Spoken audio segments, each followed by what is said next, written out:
Since its discovery in 1670s by Newton and independently Leibniz, calculus has been a cornerstone of physics and modern mathematics. And, as math is the language of science, you really should expect that science would be the language of science fiction. But it's understandable that not everybody has time or desire to take a year of college-level maths. So, welcome back to Get Smart with Rory. And today, we're doing calculus in 20 minutes. And the timer started back when I was talking about the dead dudes. Okay, so, in brief, calculus is the math we use to compare other maths. Got it? Great, good. Okay, but seriously, we use calculus to extract extra information out of an equation or system of equations, as you would see with a graph or other curve. Now, the first, and in my opinion, most helpful part of calculus is derivation. I say helpful because without any kind of math degree, derivation is not actually that hard. You see, the derivative is really just the slope of a line. So for a simple equation, like say y equals 3x, it's just 3. It's the slope. Nothing complicated. But if we have something a little bit crazier, then the derivative at any given point is just going to be the slope of the line which just barely touches the curve at that point.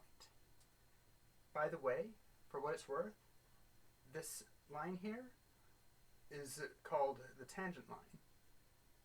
And this line, perpendicular to it, is the normal line. You could plot several of these different tangent lines out, and if you plotted them on a separate graph, you would see a new graph, and that would be the derivative of the entire equation. Think of someone riding a roller coaster carrying a ladder. It's always just going to be this line, not that line. This line, which just barely touches the graph at a single point. Now, I'm not going to get into all the different ways that you can calculate the derivative of an entire equation because it's a little bit much for 20 minutes and I'm on a time crunch. But there are some very simple ones. Most notably, polynomials. That's any sort of equation that is in the form of a constant times x to some power. You just take the power and you're going to bring that to the front, subtract 1, and then you get the new number. So, for example, if we have x cubed, derivative of x cubed, we pull that 3 to the front, subtract 1 from it, get 3x squared. Bring 2 to the front, derivative of 3x squared, 6x, and as said, when we have a straight line, the derivative is just the slope, so 6. Actually, you could think of 6 as being 6 times x to the 0, and from that it becomes obvious that the derivative of any constant is just going to be 0.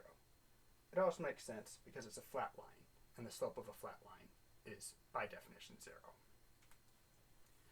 So, it's also worth noting that these nice curves like this,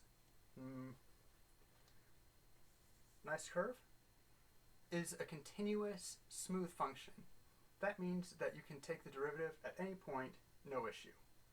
If we have a weird cusp like this, or if it's non-continuous, then the derivative is not defined at those points, though you can still take a derivative at individual points within the graph. Okay.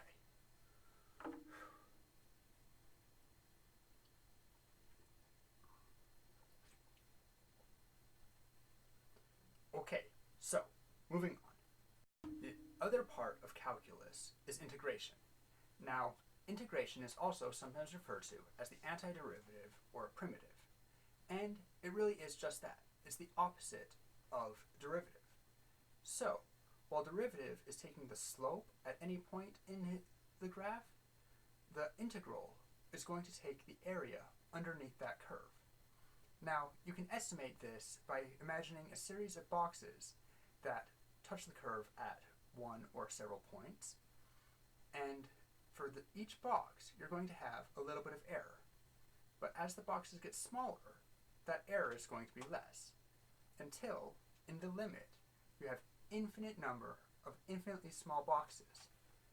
And then you have it go from quite a bit of error to being the perfect integral to follow the curve. Now, it is a little bit more complicated than derivatives. With the right tools, almost anybody can calculate really any derivative. But integrals are hard, even for people who know what they're doing. And some integrals are just impossible with the tools that we have right now. That said, at least polynomials are still possible. As said, it's just the opposite of the derivative. So, with the functions that we used for derivatives a second ago, we can see that 6, the antiderivative, or integral of 6, becomes 6x. The antiderivative, or integral of 6x, becomes 3x squared. And of course, 3x squared integrated becomes x cubed. So, that's all I'm going to get into on antiderivatives integrals, because, once again, it's really hard to go any further. Really, integration, at least difficult integration, is best left to the math wizards at the universities. But there is more to calculus. In my opinion, the fun part of calculus is when you get multiple variables. See, there's no reason that we need to limit ourselves to a two-dimensional graph. We can do 3 dimensions. We can include temperature.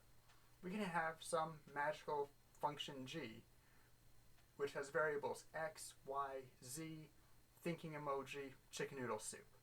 Whatever you want. And there's good news and bad news. The good news is you still use the basic rules that we already learned. Bad news is you have to do it for at least whichever variables you care about. But there's good news again. We can ignore all of the variables except the one that we're currently looking at. So, for multivariable derivatives, we have the partial derivative with respect to x of x squared z to the y plus zy squared. Very complicated, ugly equation. But we're only deriving for x. So we can treat all of the other variables as being constants, like numbers. So this first half, we just look at the x squared.